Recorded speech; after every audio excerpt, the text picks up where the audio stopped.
What's going on, guys? This is Jim Collins. I wanted to make a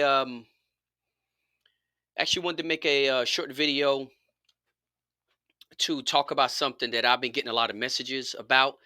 Actually, not direct messages, but not about one single topic. And I just wanted to talk about something for the newer guys or the guys that's going through with it. I see a lot of I don't see a lot of videos, but I do see some videos about the topic that I want to talk about. Which the topic I want to talk about is stress and how stress exposes weaknesses. Um, and I want to talk about this because I actually see or get messages from a lot of messages from a lot of individuals about different things that they may be going through on a farm. How do you cure this? What do you think this is? Sending me pictures, sending me videos. And listen, guys, I ain't never been the one to try to act like no expert on none of this stuff. So a lot of times I forward them to people that I feel as though can give them the best answer for it, whether if it's they looking for a product, some kind of medicine or vitamins or something like that. The part that I want to talk about is the stress aspect, not so much the sicknesses and all that kind of stuff that the stress is causing. I had a really good conversation with a guy, been in his sport probably like, I think he said like 6 years or something like that. And we had a really, really good conversation. And we started the conversation. I don't know him personally, but we started the conversation because they got some really bad weather. And then, after the bad weather, he started having issues with the birds, feeling sick and all that kind of stuff. And, my response, obviously he sent me pictures and he sent me videos as well on what was going on, what the stuff looked like. Some of the stuff I recognize, but even with me recognizing it, I just forwarded him to some individuals that what I would say kind of specialize in that. They sell supplies and stuff like that, and they're very knowledgeable with identifying sicknesses and stuff like that from videos and from pictures. So he was just one of many who have done it. So I wanted to make a video about not the cure or how to treat any of these sicknesses and stuff like that that is going on, and typically it goes on during the bad weather. Either if you get a lot of rain, you hear guys asking questions. Hey, listen, how do you cure this? My birds are acting droopy. We got a lot of rain. My birds got the greens, like all these different kinds of things, right? And the only part that I want to talk about is not really the sicknesses, like I said.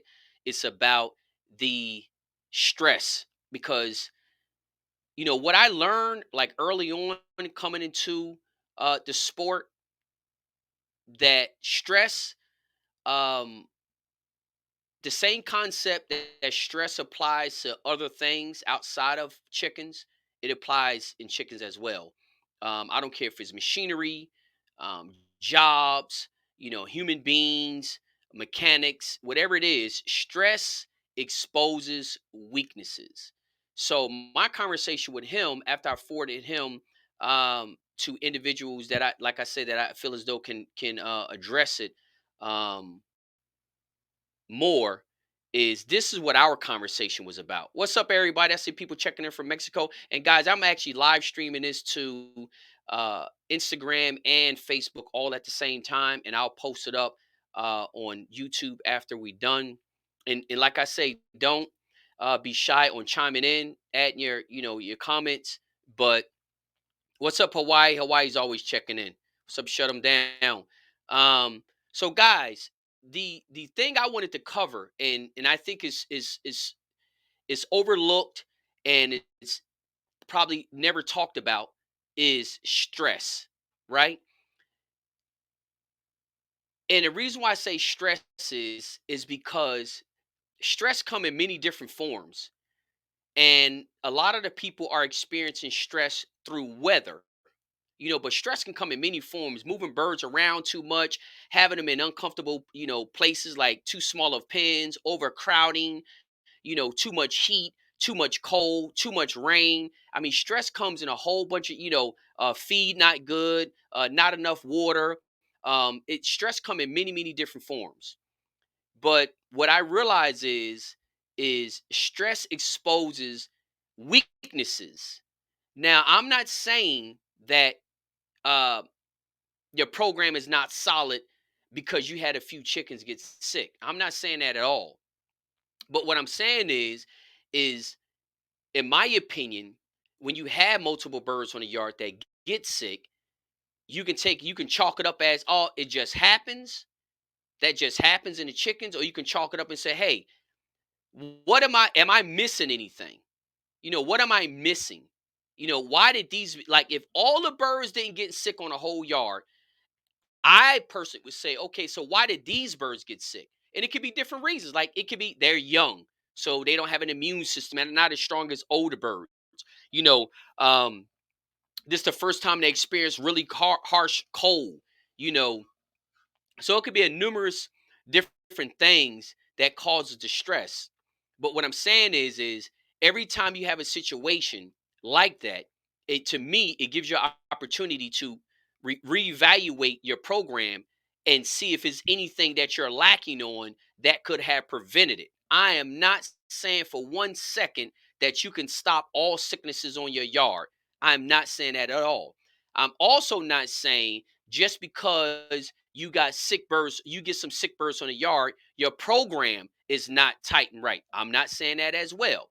And I'm mentioning that because I don't want people to take what I'm saying out of context and, just run with it and say, oh, what do you think? No birds ever get sick on the yard? No, I'm not saying that at all. So let me give y'all guys an example about why it's important to evaluate your program. And if you don't evaluate your program, stress can expose the weaknesses. Because if you're not always, I ain't gonna say always, but if you're not reevaluating your program, a lot of times things can fall through the cracks. Just like with wormers and medications and stuff like that. If you're not rotating them,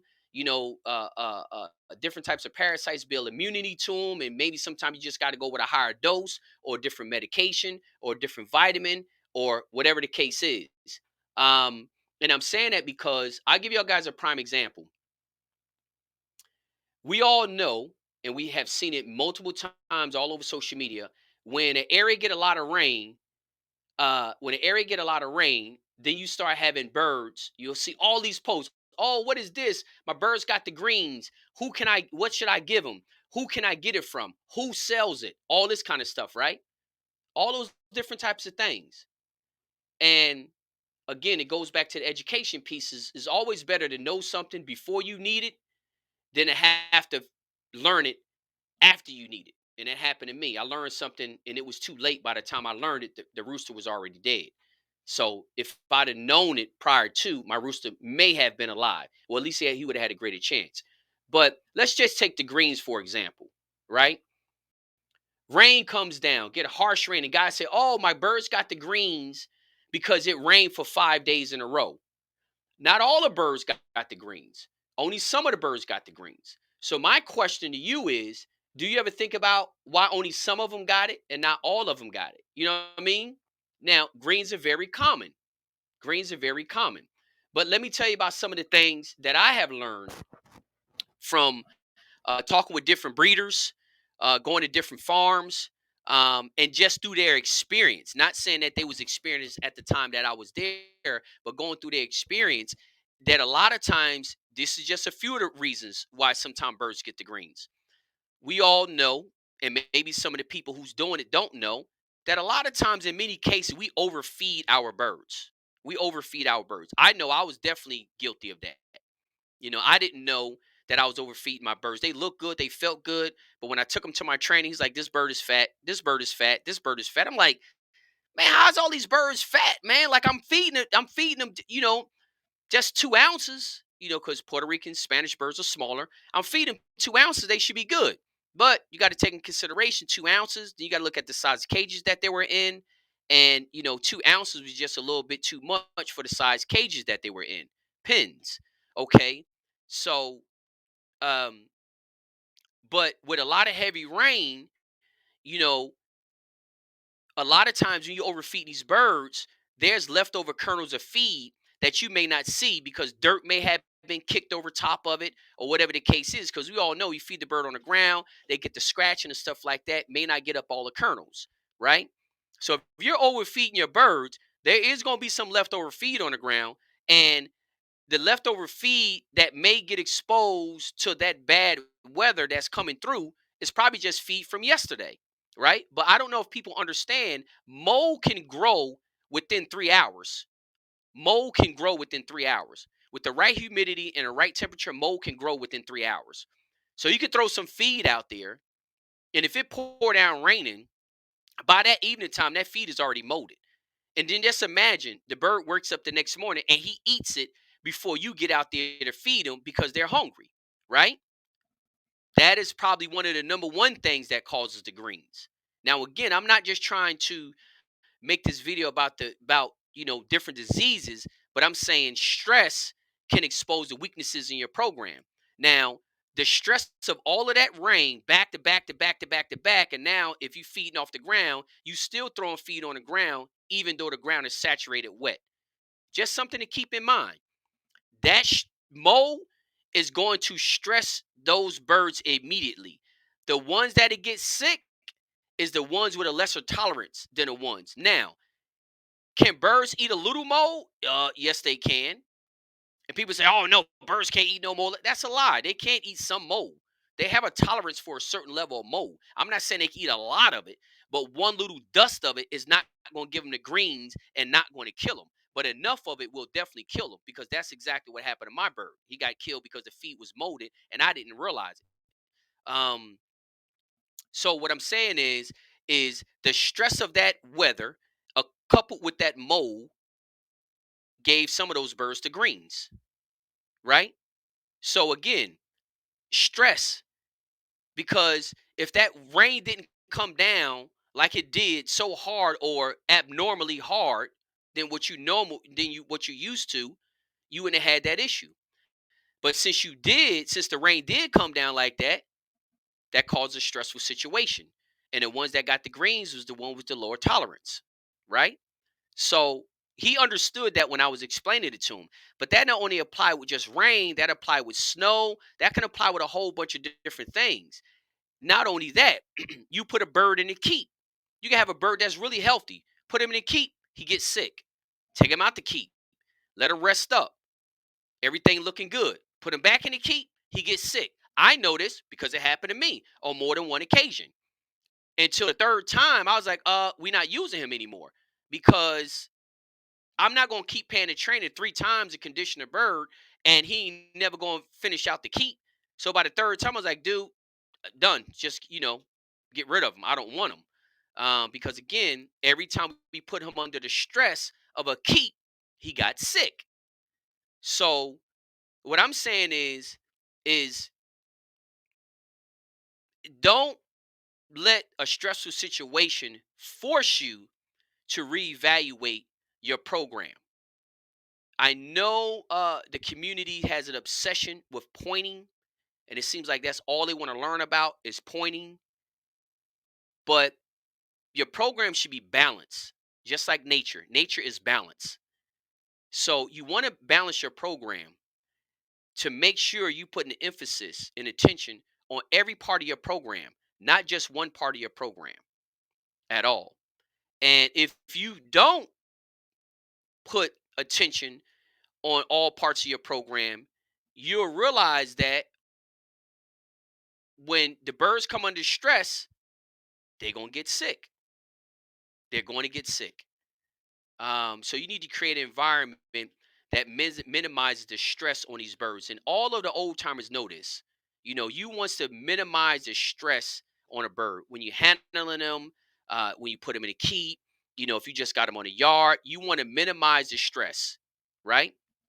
Now, let me give you another example about, with stress make you reevaluate your program and why it's important to reevaluate your program. Tell me, guys, if y'all see this question that pops up during breeding season, right? At the beginning of breeding season. Uh,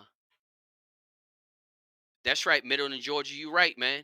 It's a lot of things that causes stress. So during breeding season, don't y'all guys always see these kind of posts? Oh, what can I do to get my hen to start laying? What can I do to get my hen to start laying? Or why is my hen laying small eggs? Or why is my hen not laying many eggs? That, guys, is a sign that you have to reevaluate your program. The deal is this. Obviously, that hen is lacking something. That's why she's not laying.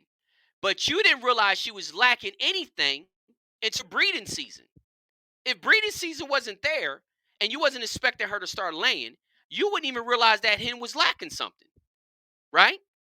So my question to you is, if your hen is lacking something on the farm, that's why she's not laying, because she's lacking something.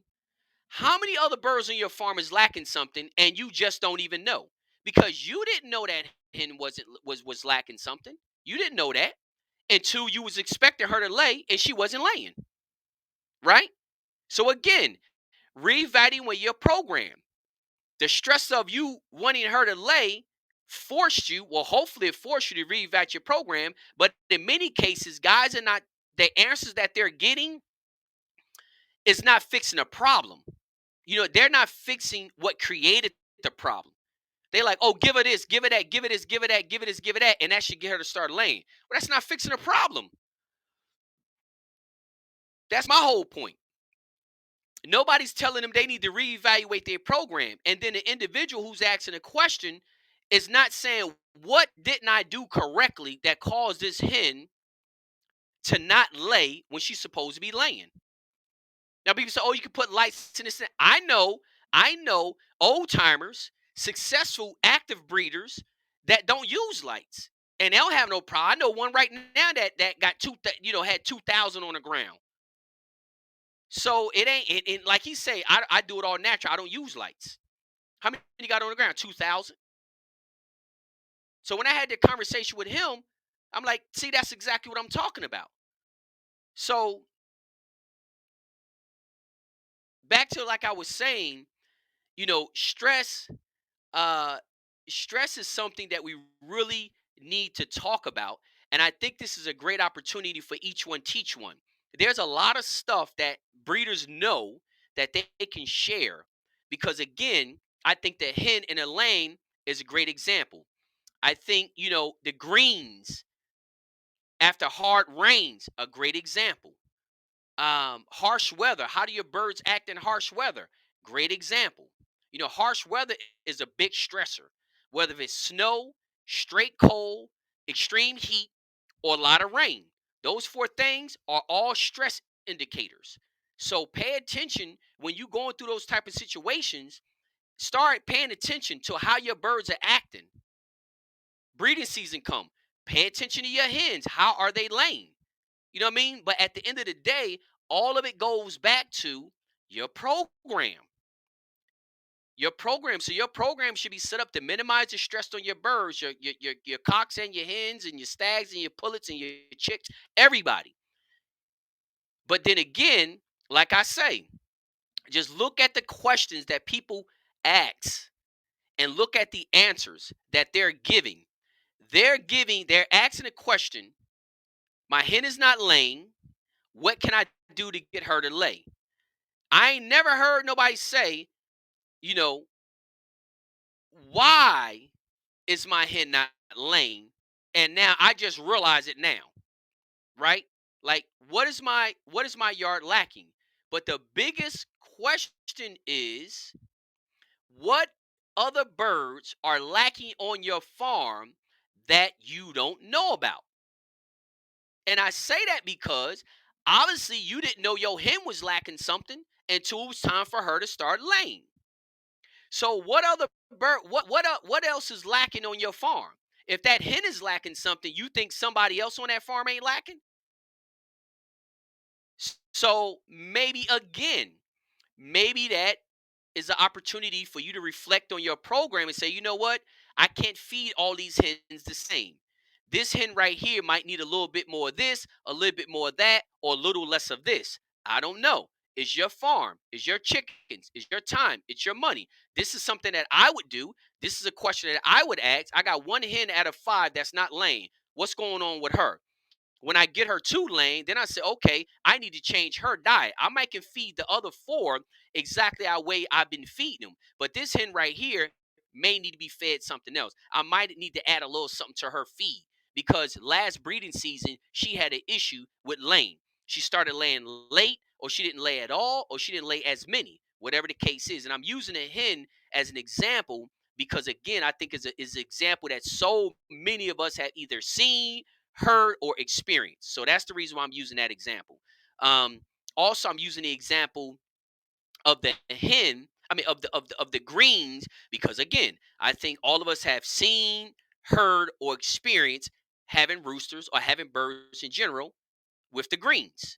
So I just thought it might be a great opportunity to talk about stress and and how hopefully you're not waiting for a stressful situation to have you reevaluate your program. And if you do run into a situation where stress has exposed some of the weaknesses of your program, then you reevaluate that. Just don't fix that one issue. Just don't get the girl, just don't get the hen. I said girl. Just don't get the hen to laying and then go back to what you was doing after the breeding season is over. You can't do that. I mean, you can do that, but you shouldn't do that.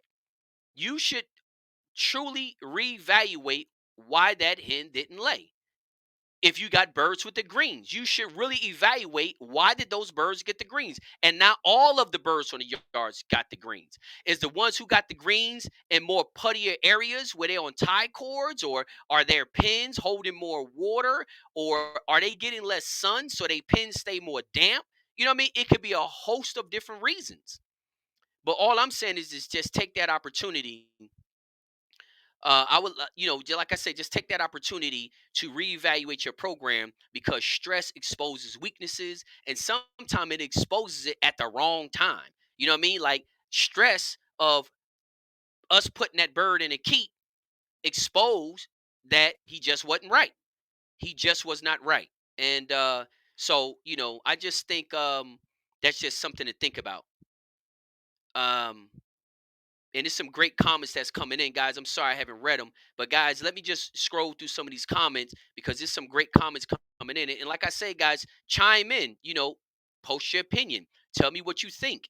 Like I say, this topic is hardly ever talked about, and I think this is a great opportunity for us to learn some stuff. Each one teach one. Um, Hey Matthew, don't get in no trouble, brother. It'll be up on YouTube when I'm done. To be honest, I have saw hens that would no lay in her pen, but cut them out and they'll start laying. Middle Georgia, you're exactly right. So the stress of penning hens, they free range all year long, and then when breeding season is about to come up, guys are pin them, a month ahead of time to make sure they clean out, and then next thing you know, the hen is not laying. Well, you know what? She's in a stressful situation, and that's what Middleton, Georgia, just said. That's exactly what he just said, which is a great point. Ruben is a bunch of stuff to cure the greens, and I'm pretty sure that is a bunch of people can post in the comments, and guys that you can get the stuff to clear the greens out. And Ruben, make sure you get the answer to your question. Ruben was asking, so what cures the greens? I'm assuming that he hasn't had experience with the greens as of yet. Um, right, Theo? Yeah, exactly. I mean, you can hatch out without lights, and like I say, the breeder, which a lot of y'all guys know him. I mean, he hatched out 2,000 without lights. So you can do it. It can definitely be done, and everybody's situation is different because you live in different parts of the country. So everybody's situation is different. It ain't no cookie cutter strategy um, to this. Invader, you're right. NF1 is definitely something that'll take care of the greens. Let me see here. Okay.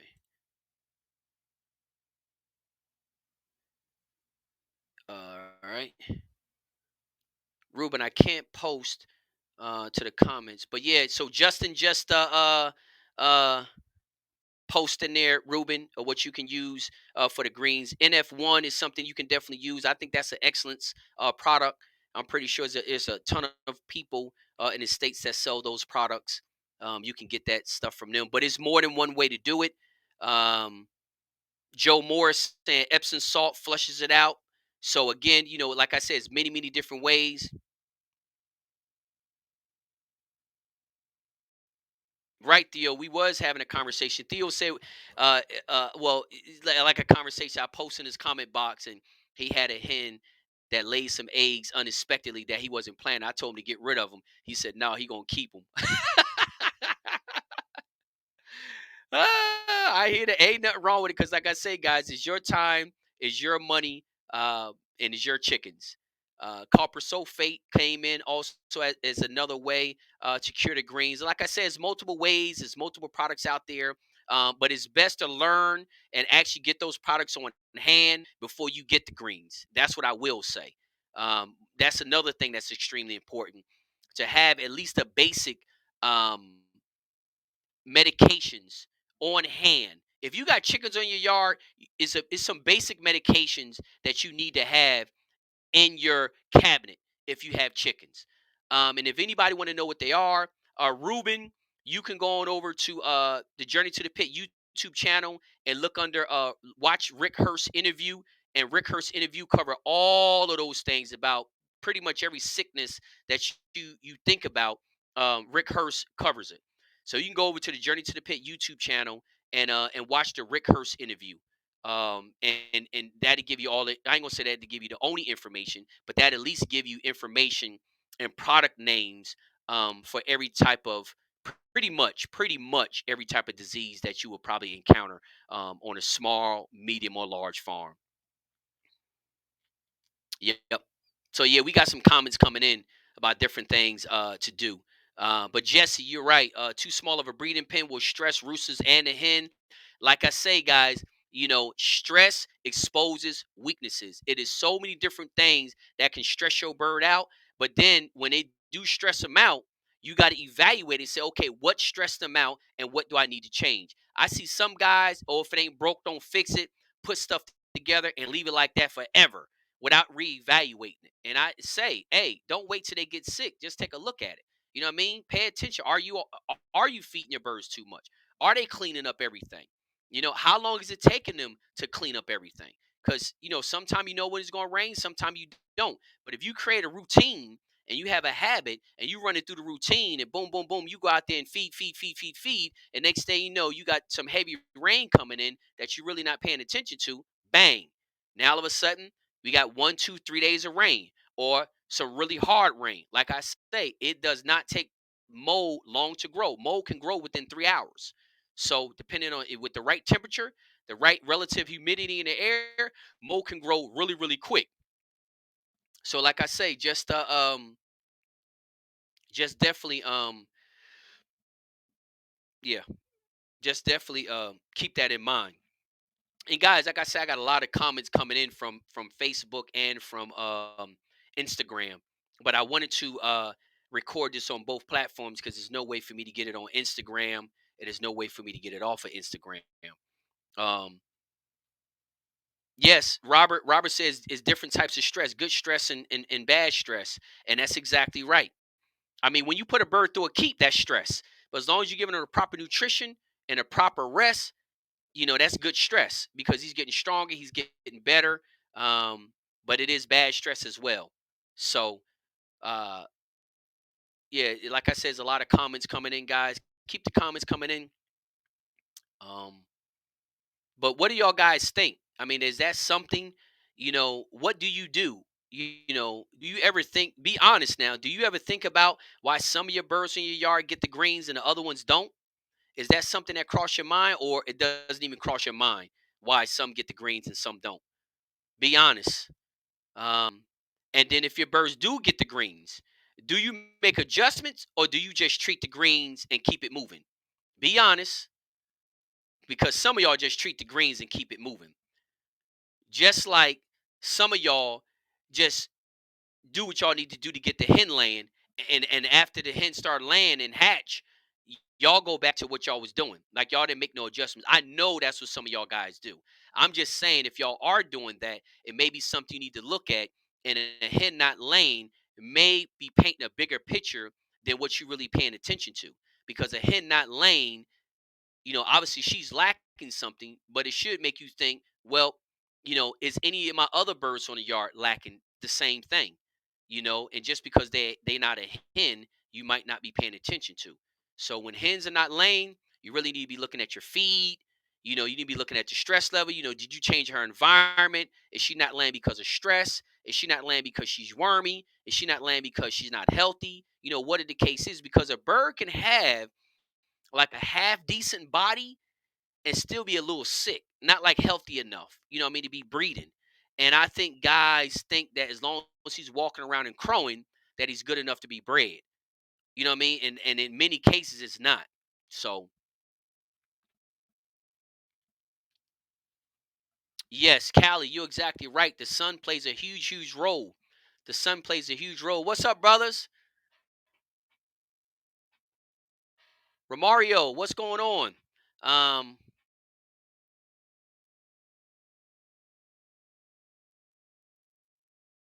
Ruby, you said normally the best looking birds are the ones that get the greens on my yard. Well, you know what? What that could possibly be, just take a look and look at the environment that they in. Maybe they getting the greens because they eat moldy food. Maybe you feed them a little too much. Maybe they got a little leftover food that's a little molded that you're not catching. Maybe that's what it is. Yep, maybe that's what it is. So it's a multiple different things. Yeah, Darcy said feathers can call Yep, exactly. I mean, it's so many different things. What's up, Hawaii? It's so many different things. But like I say, that stress exposes weaknesses in your program.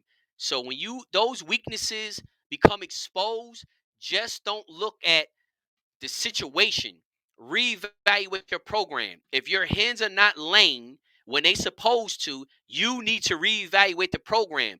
Not just get on social media and figure out what you need to do to get her to land. The problem is longer. The problem has already been existing. You just seeing the symptoms of it. And if it wasn't breeding season, you would not even know that. So what I would be doing, if I got a hen that's not laying, again, I reevaluate my program. Do I need to change her feed? Or I'm not saying you need to change your feed for all your birds. I'm not saying you need to change your feed for all your hens. But maybe you can't feed that hen like you feeding the rest of your hens. Because obviously she had a problem and your other hens didn't. Just some thought. What's up, Mexico? Hawaii's always checking in. Justin said, I've been there just fixing the issue and keep let me put Justin's comment on the screen. Um And Justin said, I've been there just fixing the issue and keep doing what I've always done. Now I'm looking into fixing the root cause. It's easier to fix it on the surface. That's exactly right, Justin. And Justin, that's the comment he made. And again, like I say, being honest, he's like, hey, I used to do that. I used to just fix the issue and keep it moving. I'm telling y'all guys, for long term, don't just fix the issue. The issue is just exposing a bigger problem. You know what I mean? What's up, Carolina? The issue is just a bigger problem. And that's what y'all guys need to always understand. And it's the same thing, not just in chickens, but it applies to everything. Just say you in racing, car racing or something like that, and your rear end break, and then your rear end break again. You might need to start looking at something else, because if that same part keep breaking, it's a bigger issue. Either the thing got too much power, or the rear end is too weak, or it's not being put together right. Again, that same thing applies to chickens. And again, it goes back, guys, to the program. Too many guys put emphasis on one or two parts of their program and forget about the rest. Let me tell you the two biggest parts. So many guys put emphasis on and forget about the in betweens. They focus on two things: the brood pen and pointing. Everything in between is just feed and water. That's it. Think about that, guys. If you look at two of the biggest, most popular topics that's talked about on all social media platforms, the topics that most people brag about, the topics that go back to the answer for everything, it's you need to learn how to point and brood pen. It is so much that goes on from that brood pen to the time they need to be pointed that guys are not putting the needed attention into. Yes, pointing is definitely overrated. But like I say, guys are not putting the emphasis on the in between phase of the brood pen and pointing. Brood pen. Every time something don't work, you need to get a better brood pen. Every time somebody don't win, I didn't win because he wasn't on point. That's the answer to everything. So, um,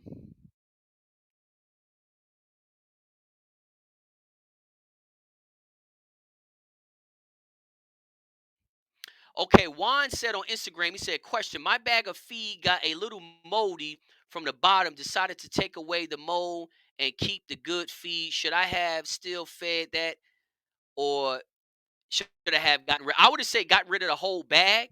I would say have gotten rid of the whole bag because just because you don't see the mold, don't mean the mold is present. Don't mean the mold is not present. That's what I meant to say. Just because you don't see the mold on the rest of the feed doesn't mean the mold is not present. And I say that because the feed that I was feeding to my rooster when he died, I could not really see that mold until I really started digging through it and really putting it up. And I actually started taking pictures of it, and then I kind of seen it. So the other feed you may think doesn't have mold in it, but again, mold is spores that can't be seen with the naked eye. So in that bag is filled with mold spores. It's just the most heavily contaminated aspect of it has the mold on it. But the whole bag is full of mold spores. So you can't see mold spores with your eyes. So the surface of that feed all had mold on it, even the one that didn't have a little fur.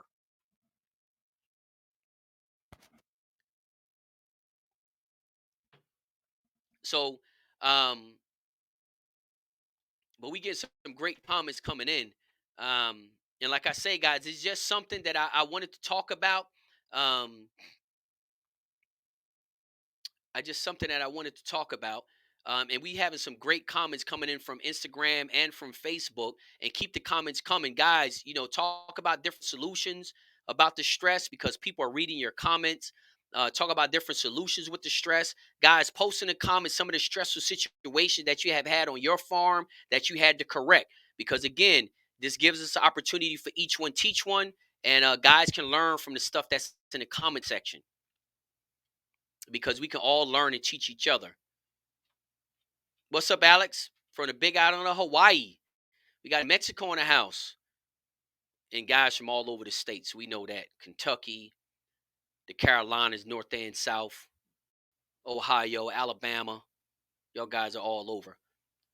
So yeah, guys, that's what I wanted to talk about. I guess we don't need to drag this out too much longer. Just wanted to make that short video to understand and put some emphasis on evaluate your program because when stress exposes the weaknesses of your program, don't just fix the situation. Understand that there's a bigger problem, and you should definitely evaluate your program to see where your weaknesses is. Um, Robert said, "I move mines every day, just keep him from getting bored and stressed out." Alabama.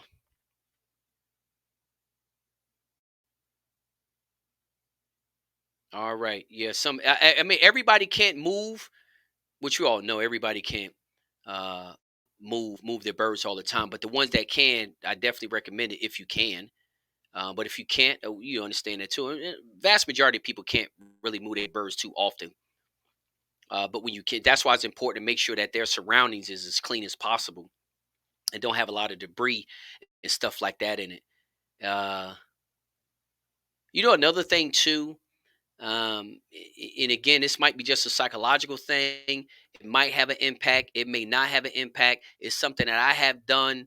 I didn't see no harm, no foul that came from it.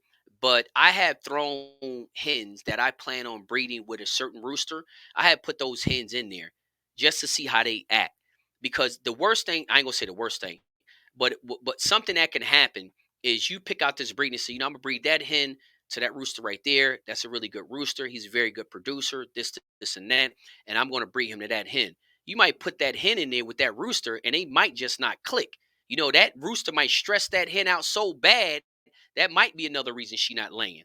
You know what I mean? Because she getting stressed out in there with that rooster. So what I have always done when I got an idea of what hen that I want to put with one rooster, I put them in it together just to see how they act. You know what I mean? Just to see how they act. Leave them in there a couple days. So when breeding season come around and that's the hen you want to put with that rooster, then you can do it and you got an idea of how they act. But again, hundreds of thousands of guys wait to the last minute and just throw them on in there. They ain't never seen each other, just throw them on in there, and and it works out.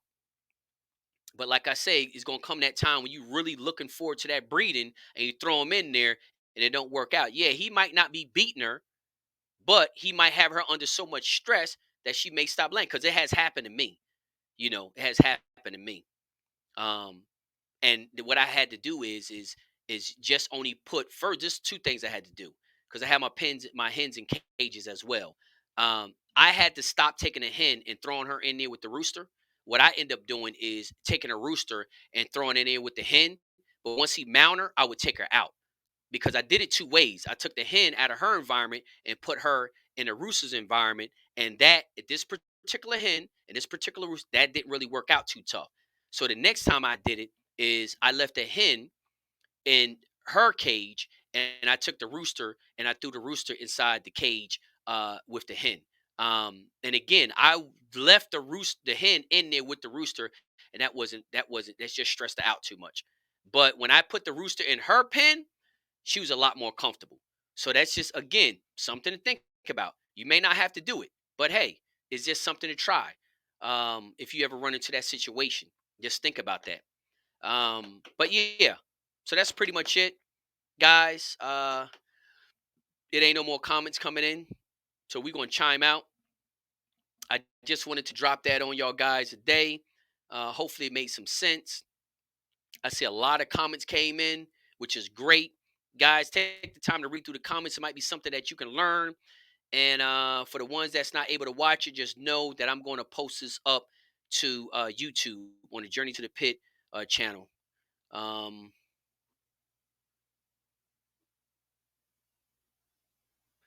Invader, no, Invader said off of Instagram, do I think damage to the leg of your hen can affect the offspring? I don't really know. I don't think so, unless it's something genetic. Unless it's something genetic.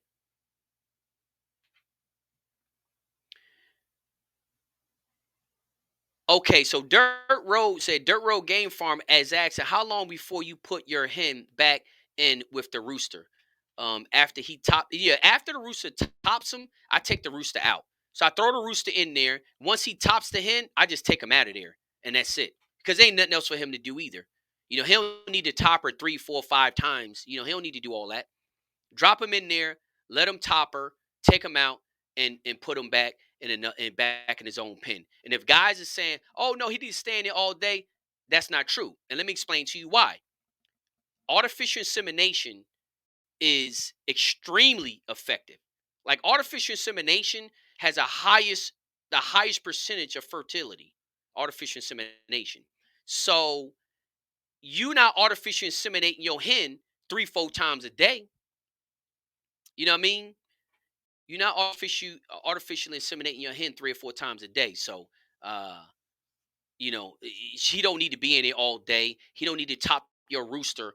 I mean, he don't need to top that hen 3 or 4 times in that day. They don't, because again, I know for a pure 100% fact, many Puerto Ricans that do artificial insemination. I know many guys who do it with dogs as well. I did it with dogs. Extremely effective.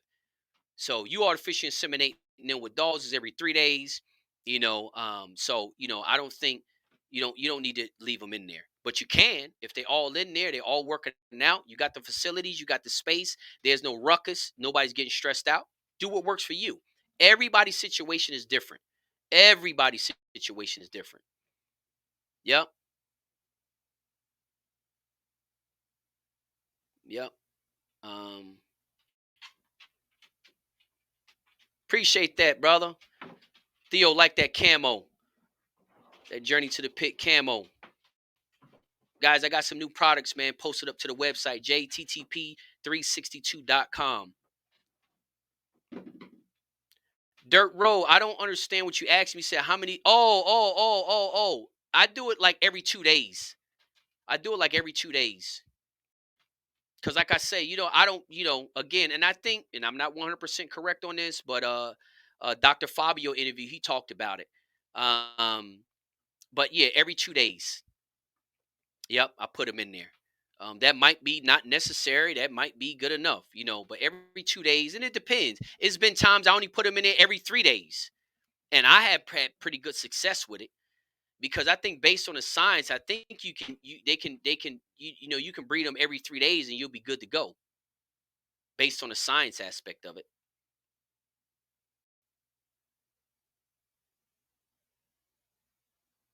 Right. Um,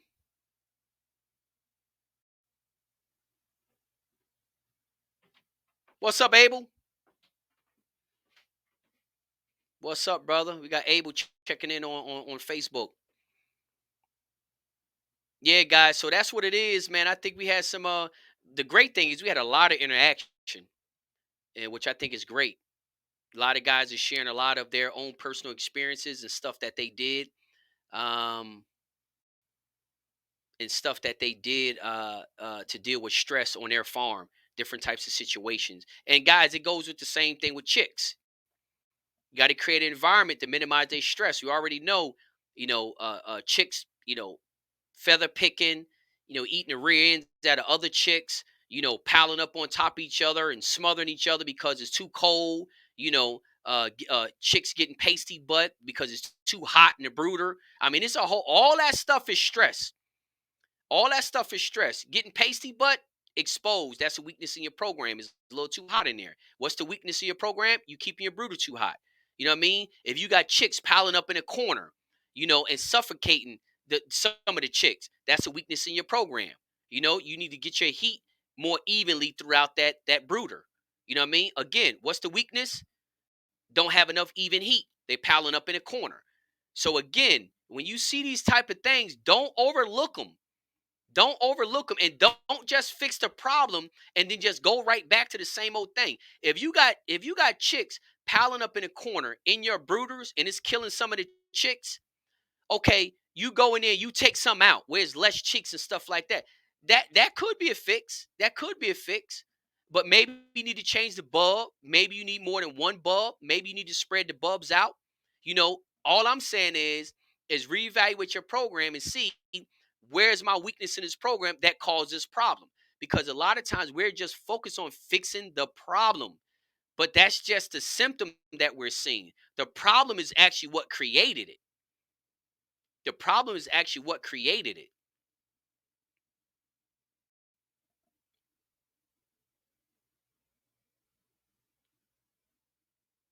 Middle Georgia, that's fine. If you got a single mated, that's great. In Puerto Rico, every bird is single mated. So that's nothing, that's normal.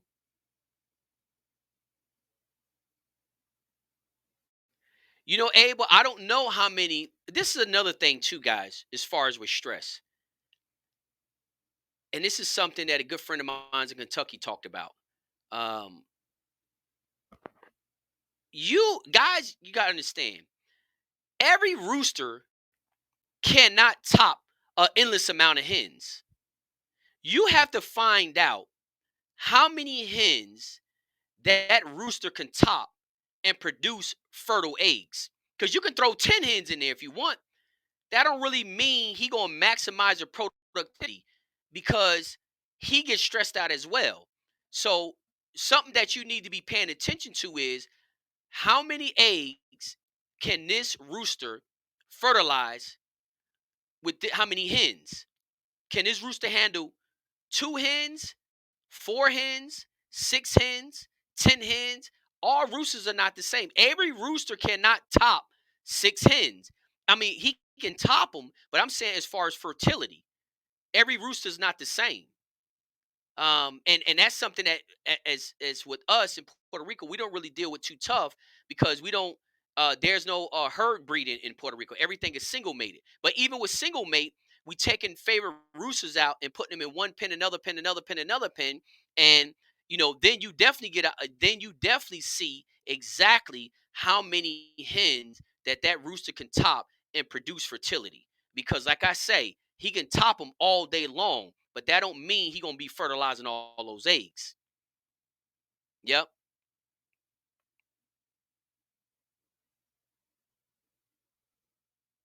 that's right. The White Clark said on Facebook it should be a year-round program. You're exactly right, Dwight. That's what I keep going back to.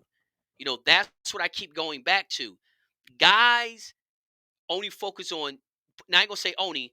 They put the maximum amount of energy in two parts of their program: the brood pen and pointing. And I'm gonna tell you why.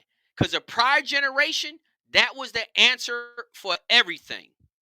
The prior generation, the answer for everything. If you're doing well, it's because you had a good brood pen and you was good on pointing. If you're doing bad, it's because your brood pen wasn't no good, or your pointing wasn't no good, or both of them wasn't no good. You see what I'm saying? So that's actually what has been preached to this generation. So what I'm saying is, and again, I'm not a master at nothing. I'm just trying to give you some stuff to think about. I'm not telling you to listen to me. I'm just saying think about this stuff. Um, there's a lot of stuff that goes on in between that brood pen and that pointing. There's a huge area of opportunity to ruin them or to maximize their potential. And it's just astonishing to me how that is the least important part with a lot of these guys out here. And you can tell just by the questions that they ask that they're not worried about that. Because in their mind, the only thing that needs to be done is throw the feed, give them some water, and worm them. But you still need to be picking them up. You need to be feeling them, how they acting. There's a lot more aspects to it than just throwing feed and water. You know what I mean? And sometimes guys throw feed and water for a year before they realize that what they've been throwing feed to and watering, some of that stuff ain't no good. But again, they not looking at the emphasis on the middle of the program from the brood pen to the point. Only thing they focus on going to buy trios, getting better blood, creating an awesome brood pen. Then the other part is get my pointing down. Well, how about the whole life in between? Who ain't nobody talking about that? And I know why, because a lot of guys have just been preaching. The answer to everything is brood pen pointing.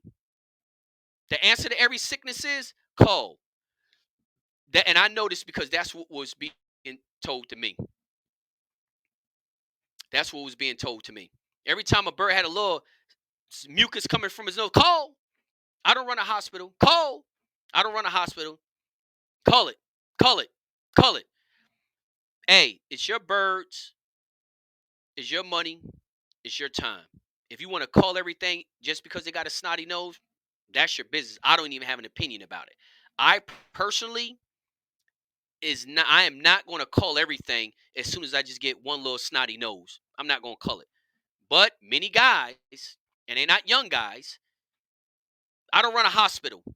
I'm pretty sure I'm not the only one that heard that. A lot of guys, I don't run a hospital around here.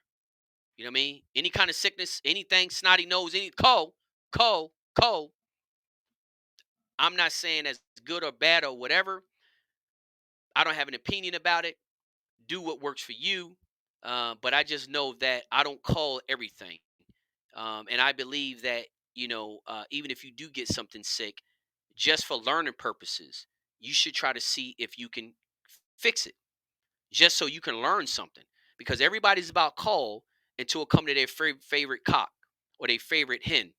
Then all of a sudden, they want to look for some type of medicine or some type of cure, or they want to get on their hands and knees and pray that it don't pass away. So what I'm saying is don't fall into that mindset. There's a lot to be learned, even if you don't plan on keeping it, to see what you can do. I'm not saying put your whole yard at jeopardy, But what I am saying is the first answer out of your mouth should never be, I ain't gonna say should never be. The first answer out of my mouth is not gonna be colored. Yep.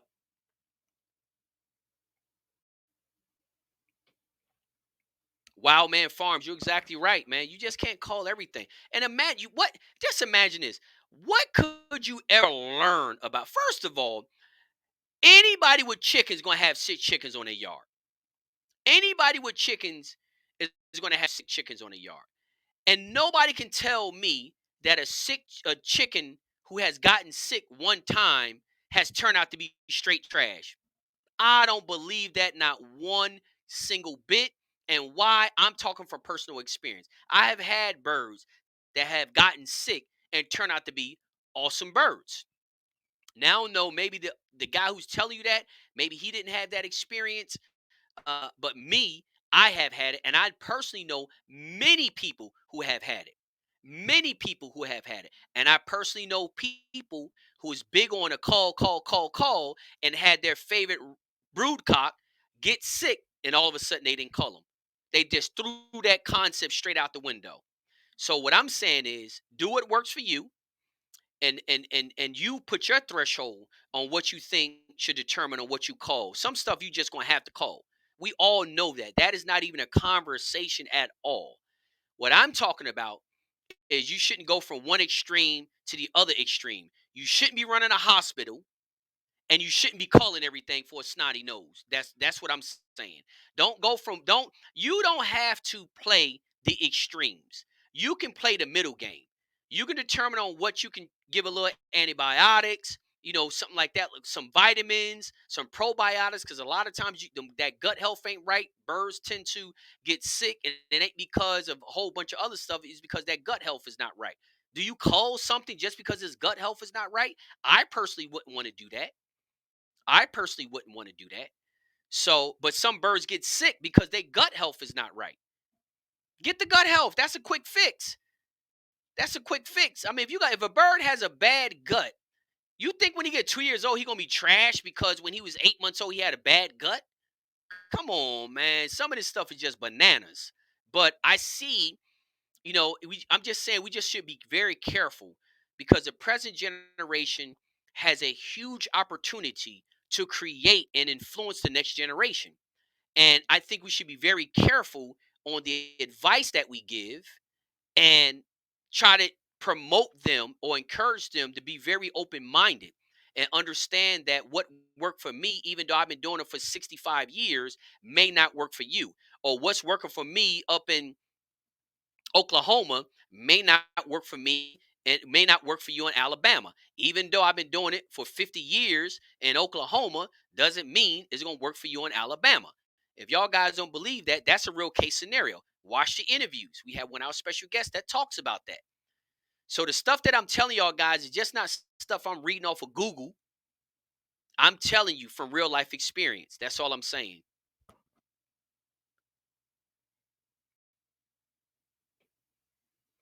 Abel, so you know what I'm saying.